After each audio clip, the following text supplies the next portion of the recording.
Shalom saudara yang kasih Tuhan, saya ada di atas kota Haifa. Mari kita merenungkan firman Tuhan. Untuk apa kita ke gereja? Untuk apa kita beribadah? Saudara, jangan hanya memikirkan apa yang Tuhan sudah siapkan. Karena firman Tuhan berkata Matius 6 ayat 8 dan 9 tentang bagaimana Tuhan mengajar tentang doa Bapa kami. Bahwa dikatakan sebelum kita berdoa, Tuhan sudah tahu kebutuhan kita. Jadi untuk apa kita ke gereja, untuk apa kita berdoa? Jangan hanya memikirkan diri kita dan kepentingan kita. Karena itu Tuhan telah siapkan bagi kita. Walaupun kita butuh, kita minta, tidak disalahkan. Karena kita juga tahu Tuhan itu memberi kepada kita. Namun terlebih saudara, ke gereja dan kita berdoa itu mendekatkan diri kepada Tuhan. Membersihkan diri kita, hati kita dari segala kekotoran. Supaya hati kita diisi oleh firman Tuhan. Sehingga hati kita berubah menjadi baru.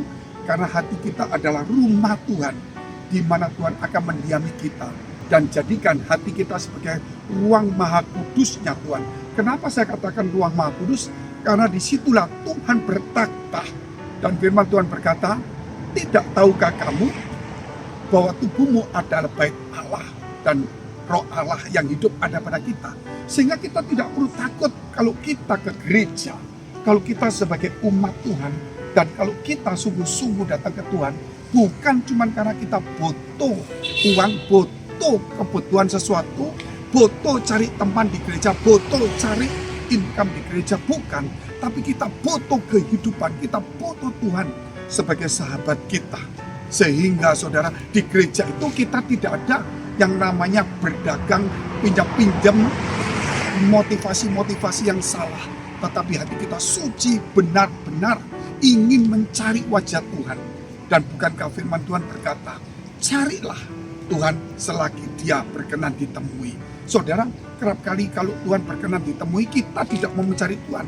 Tetapi kita mencari orang-orang yang mungkin bisa kita tipu, kita harapkan menolong kita. Kita lupa bahwa Tuhan itulah yang selalu siap untuk menolong kita.